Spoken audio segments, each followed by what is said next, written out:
Well, look at this. This is something new, something we haven't dealt with before, and that is a non-auto-tune 576. And this fellow wants it to run a little bit better, and the easiest way to do that is just to increase the compression. So what I'm going to do on this one here is evaluate whether or not I can do it with just a base gasket delete, which will cost them very little, or should I actually trim the cylinder, take 15-20 thousandths off. What I've found so far is the squish, even where the step is on this, is about 35 thousandths, and the step is the smallest number, of course, and then it's much larger past that. To do this one properly, I really need to machine a better squish band, and for the money the fella has and the time that I have, I'm not sure I'm going to do that. But I can make it run a little bit better for sure. It's an older saw, it's got enough piston rattle. I don't want to do a whole lot because I think it needs a new piston, possibly a new top end. But anyway, this is one of those dilemmas. You know, a guy gives you an old saw like this and says make it run better. And at this point in the saw's life, the best thing for it to do is just run until it stops, and then have someone do a rebuild, you know, do bearings and stuff like that. But I don't know. This is a dilemma for me. My recommendation is just to run it until it stops, but you know. All right. Continuing on.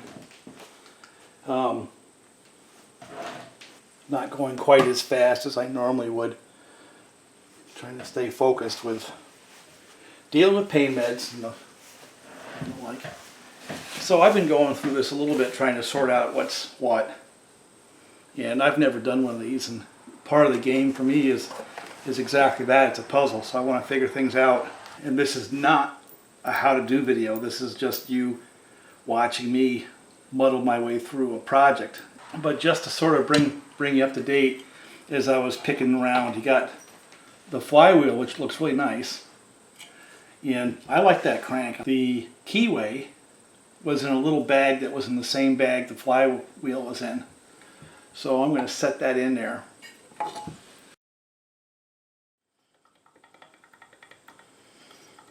Well, it must be on there. It's a fair amount of slop, you see that? So what I'm going to do is, kind of like I used to do with the Huskies, I'm going to rotate as far forward as I can when I put the nut on there, and get as much timing advance as I can out of the saw. As I go and get myself up and around again, I'm going to bring this thing out to the garage and torque that down to 26 foot-pounds. What I did there is pretty much what I typically do. Is I put a piece of plastic right there in behind the crankshaft halves, and then took my big torque wrench and torqued this first to 20, then 24, then 26. So that's 26 foot-pounds. Heated up the cylinder to get the piston out because there was a piece of plastic that was between the piston and the cylinder. Combustion chamber really looks pretty I'm not a fan. Basically it's that case where when they put the reamer down to get the squish band machined, what they basically do is they have a measurement from the base of the cylinder to that where they want to machine it to, and in order to get the rest of the port timing right. And it doesn't clean up the combustion chamber, so there's a squish band for like 50 thousandths, then a step down to the as cast surface for the rest of the combustion chamber. And I don't like that. I see that on a bunch of saws. The Husky 576s are like that, you know, pretty typical. It's rare that you get a nice clean squish band on those. This is no different. But other than that, this cylinder looks really nice. It's got a good weight to it, so the material's not as, well, a little more density to it. This is nice, thick here in the flanges. The ports look nice. I mean, it's actually a very nice looking cylinder, other than the combustion chamber. So this is what we're going to do. Is I've got two of these box saws, and I can't yet stand long enough to operate my lathe. So what I'm going to do is I'm going to put this one together as it came out of the box. And then the second one I put together, I'm going to machine the base of the cylinder to get the squish band right. I'm also going to machine the combustion chamber up there too. For the most part, the plating looks pretty good too, you know. Bottom line is, this is a step up from what I've seen from these people and other saws in the past. While I'm here, I might as well just check my squish just to see what we have. All right. And this, I mean, this is a situation where maybe a no base gasket build makes sense.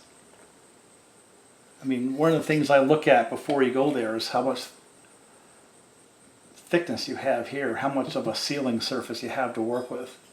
Obviously, the more the better. You know what I'm saying? One of the things I want to point out is anytime you think about trimming the cylinder or doing a no base gasket build, one of the first things you have to check is to see if there's clearance between the flange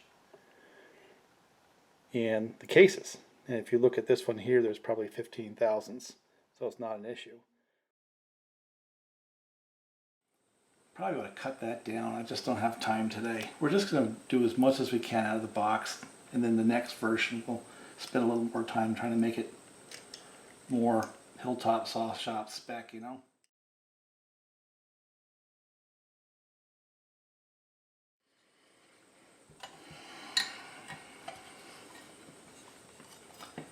I'm not sure I'm liking that. I'm not sure where the interference is. It looks to me like the interference is between the piston and the connecting rod, not the wrist pin. No, it goes straight across.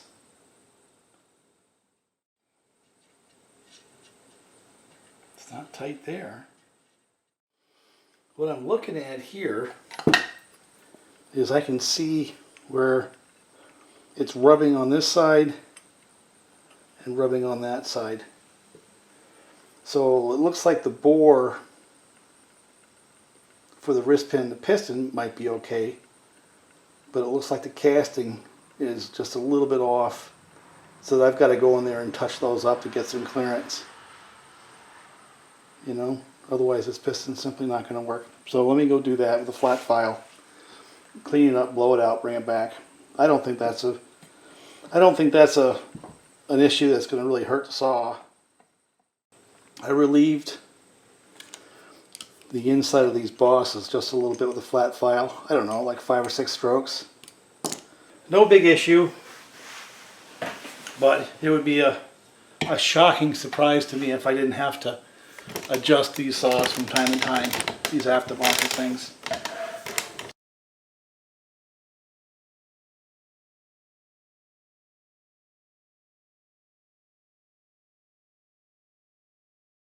The bottom of that exhaust part is really, really low. You know, I saw that on the 660s. It doesn't Freeport, but it's very, very low. So what I did is I just stuck the cylinder on and the piston on without the rings. The reason I did that is I want to get sort of a baseline squish number. If you look at that piece of solder, you can see the step right there. That's the larger number where it's stepped, and that's the little ridge right around the edge. So I've got 15 thousandths on that ridge and 40 thousandths where it steps. So that absolutely is a candidate for trimming the cylinder or a no base gasket build. There's no doubt that that would be an acceptable solution for that particular saw. Alright, if you look really carefully, right there, right there, right there, and right there. And conversely on the crank, you'll see right along there just a little bit of a silver white. It's hard to see. I'm not sure the camera's going to pick it up. But yeah, just that right there is just interfering ever so slightly with the piston skirt. So I'm going to go in there and just relieve that with a die grinder. So I relieved it just a little bit right in there on the inside of the skirt. Not much, just a little bit. And let's see if we still have that issue. And this time I'm just going to put it together.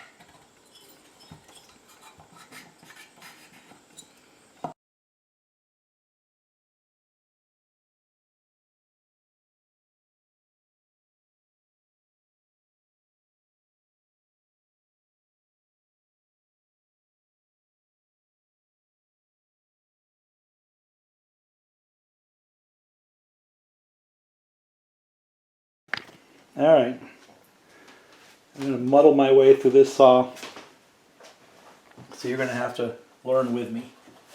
And we got the cases together, put the cylinder on, and a couple little details. Can't forget the little rubber bushing right there. Now I put on the intake boot, and I put on the impulse line. And also I put on this guy right here. It's another anti-vibe type system. This shape here corresponds to that shape right in there and has to match up. There's this curvature here that has to fit right there. You have to do some 5th grade shape recognition. Then obviously this rubber bushing right here goes into here, and there's a screw which holds all that together. So all those things have to fit together at the right time, right orientation. This keyed that into that rubber, and it almost looks like you have to come in from the back this way.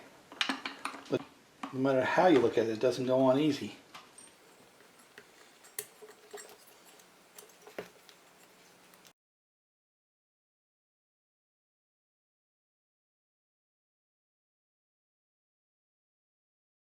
Pretty much had to push the handle in straight this way, and I don't know if this, I had caught it on film, I had to put this rubber bushing in right here.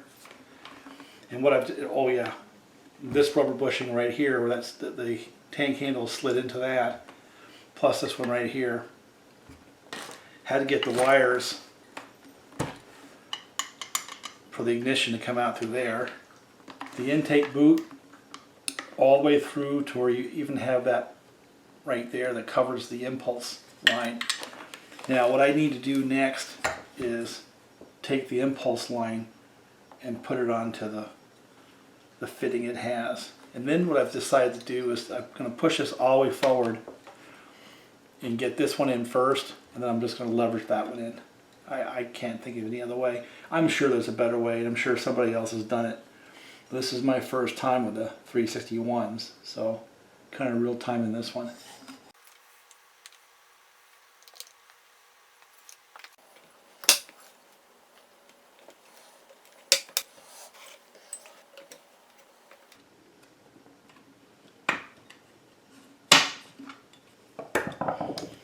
There it is. Ugly. That was an ugly process, but there it is.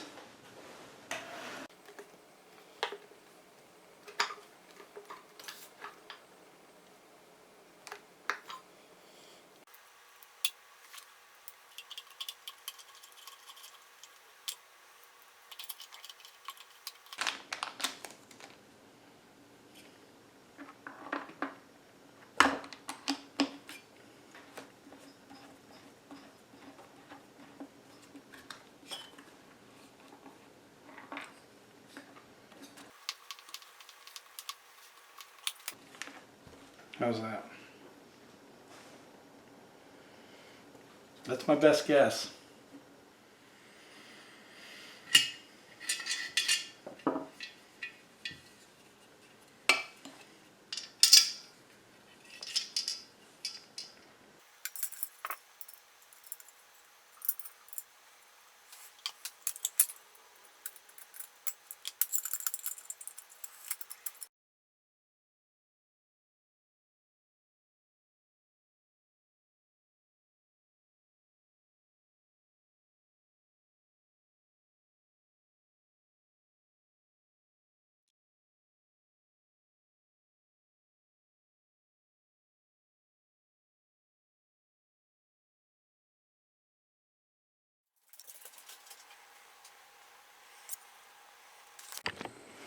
Well, continuing on, I guess a couple of things have transpired since the last time I did an entry to this video, which is being done in bits and pieces as I go through a combination of pain management and rehab. I've gone from walker to cane. I can sit for more than 15 minutes.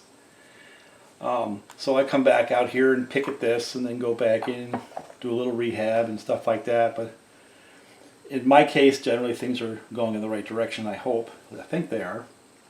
Now this saw is spanning several days because I'm doing it bits at a time. And another thing that's kind of become obvious to me on this particular saw is, boy, it's a pretty complex design for what it is. But that's not atypical of these steels. Just the whole tank handle arrangement, anti-vibe, and the carb air box, all that is pretty complex for what it is. So unless you've worked on steels before, some of this stuff is not readily obvious. Now I know there's a bunch of videos out there on how to do these, so I decided to muddle through this one on my own. And I would strongly suggest you find a bolt by bolt type video should you struggle with these puzzles or really care about how it comes out. I don't. I mean, it'll run or it doesn't run. It's really it, you know. You're going to hear my dogs in the background. They are not going to be denied. They will be active, and we have hard floors. Apologize for that, but hey, you know, it's their home. They can do what they please. And pieces like this right here, I mean, this is not readily obvious, this little plastic thing here, or rubber thing. That's where it goes, you know. I basically put the carb on. You've got, just like other steels, you've got those two metal parts. You got the metal piece that surrounds the intake boot like the 660s do, and then you have that little ring on the inside which holds its shape when it gets crushed by the carburetor. Can't forget those. This is a rubber boot around the adjusting screws, and I think I had shown how that particular anti-vibe goes, and the ignition goes on a pretty conventional way. There is a rubber boot to protect your line. I suggest you find it and use it. I didn't. I kind of came across it a little bit later. Oh yeah, put the flippy caps on. And one of the things to remember on all these caps is they all have a little string with a ball, and there's a place where you take the string and you pull it in and pull the ball and snap it in there, and that's how it stays. Of course, this tank comes with the fuel line already installed. I don't know why I'm bothering reviewing this. This is pretty much basic saw common sense. And you can see how that lines up with the carburetor. And again, even that's not readily obvious. There's actually a place for it to fit, that when you push the carburetor in, it pushes that into its proper spot as well.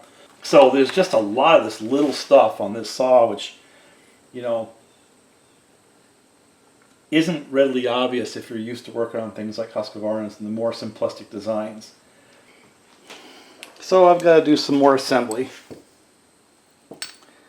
And I'm going to plug the cylinder while I'm kind of procrastinating. There is a small benefit possibly on starting if you've got a little better compression, not using a compression release. But I've found over time that these things here can be sources of leaks, you know, and I've pretty much taken them out of my world. So I guess what I'm going to do is see if I can't get that driven through first. Okay, so now I can actually get this put together. The next thing I have to do before I get too crazy is to get the throttle hooked up. And that's also pretty much the same as the 660s, where you have the throttle rod that has to get into the there's like a cam.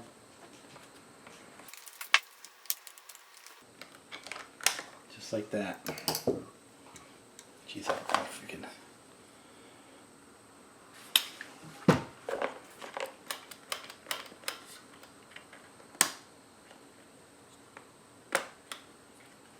Alright, so I'm going to squeeze all that stuff together. Again, that rubber piece right there. Just like that.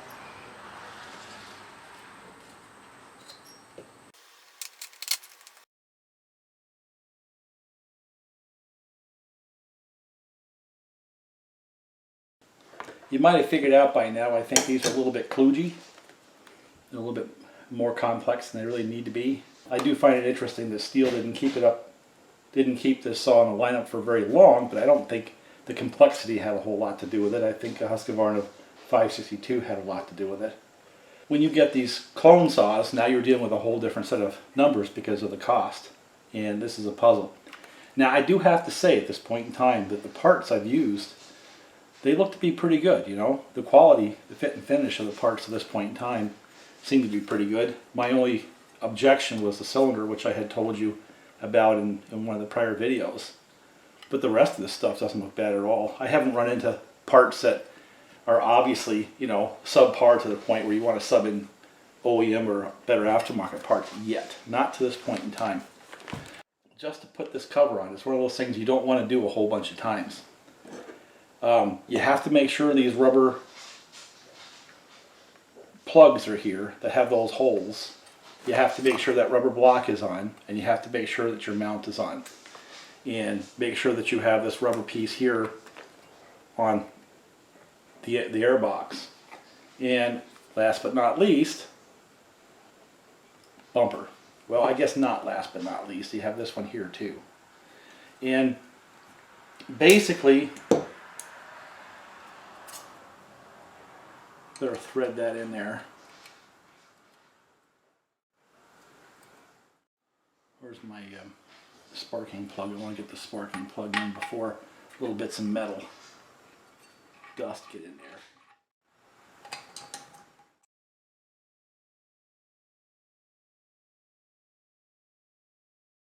Spark plug wire in there, otherwise you won't be able to get it up in there.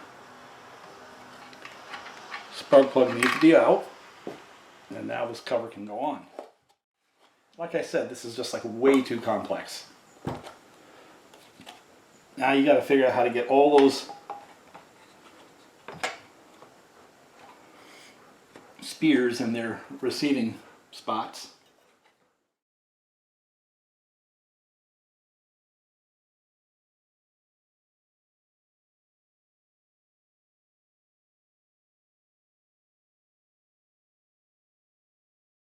Alright, moving forward here. Been sitting on this a little bit too long, and as far as an update on rehab is concerned, I'm finally off all pain meds and all that, so I finally have a clear head.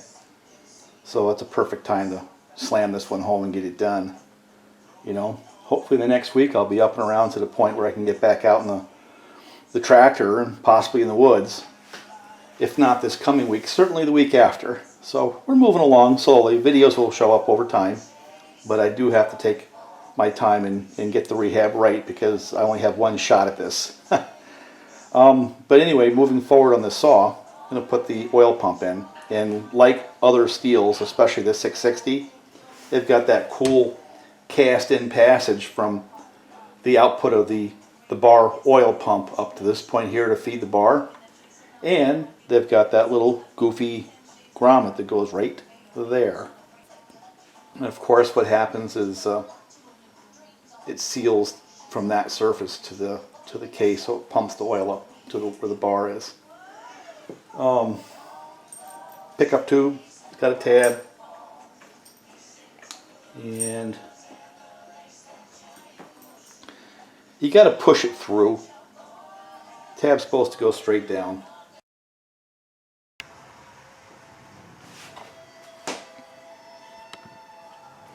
So I put it where that tab goes right to there. Fits pretty good. Now, you get a package of these smaller, there's like 6 of them. Well, 4 of them are for the cover that goes over the chain brake assembly. The other 2 are for the oil pump.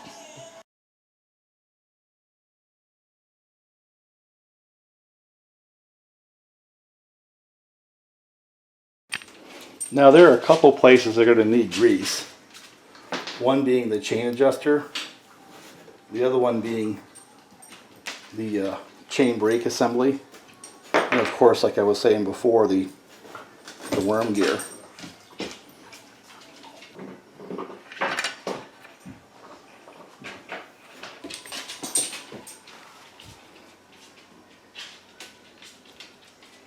Now these are what you're going to be hearing in the background, and they pretty much chew things up and leave bits and pieces on the floor. It's what they do. You got Punk and you got Rat Dog, and that's actually that's not the real names, but it's what I call them. Well, part failure number 1. First time I used that, it just split. So that was not an effective part. So I believe that puts an end to this video. I'm not going to get it done today. Oh well. Back on this. Had to take a pause. That thing just split as soon as I tried to take the chain brake off. It was done. So that's a subpar part. Hopefully it's an anomaly, not the norm. Putting that thing on there is not easy. It took a little bit of creativity with a screwdriver to leverage it on there. But a couple of points is you got to get the spring connected to this little cam right there, and then slide that into the plastic handle before you put this on, because once you have that assembly together, you're not going to be able to get that spring on there. So that was trick number 1.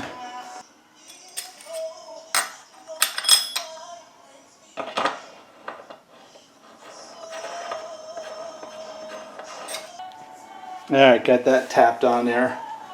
Of course, after that comes the clutch drum. Put the bearing on first.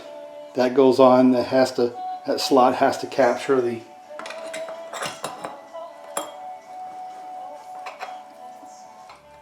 interferes or something in there. I don't know what.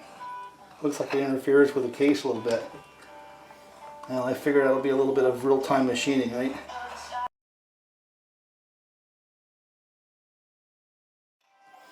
Now, to finish off this, I've got to get that spring put in there. And what I learned last attempt is, first of all, this is one of those junk springs where the quill comes off the top like that versus off the middle. So either way, this is a marginal spring at best. And I find this a little annoying too, because the diameter of the spring doesn't allow you to put the rubber damper in there, which kind of gets rid of some of the ring. I've got this tool here which kind of helps me do this.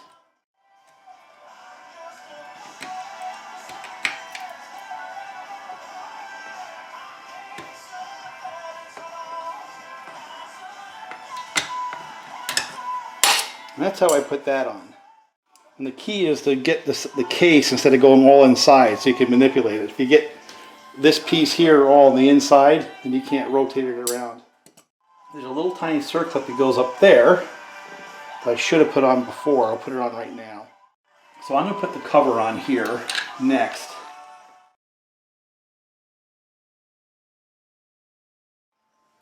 And so let me push this bushing out.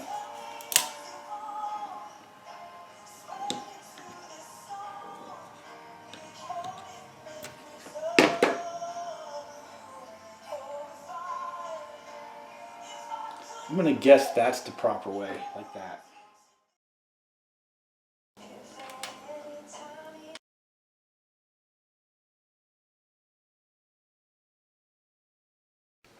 All right, let's see if we can get this thing started. As my first saw project after surgery. How's that?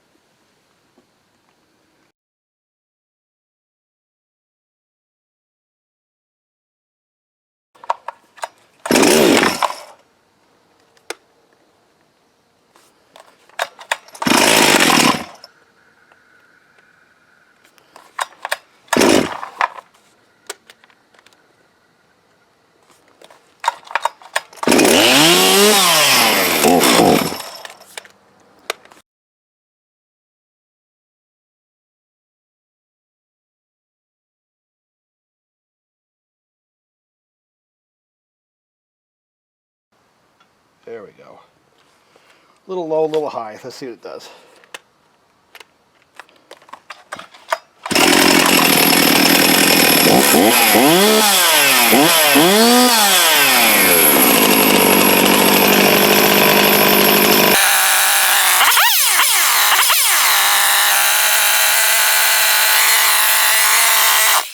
A little bit more low and a little bit more high.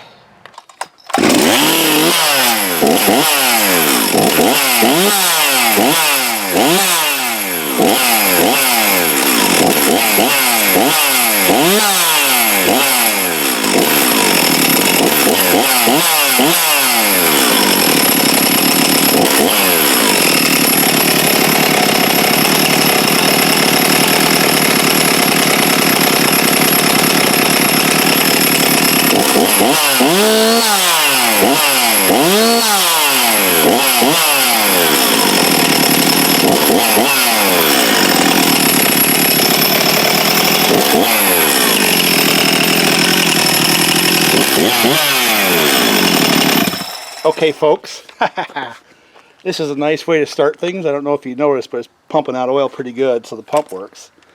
And I had to wind that carburetor out on the low speed about a full half turn, maybe 3/4 from where it was stock. But for my first impression, and I'm usually pretty accurate on that, that is going to be one snappy saw. The question is, how long will it last? So I guess this is me coming back to the saw world. This will be the first project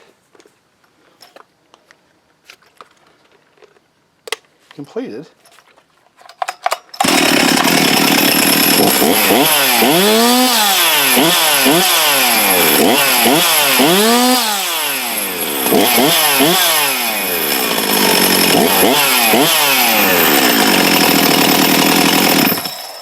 We'll see how it plays out, but I think that sucker's going to run quite well.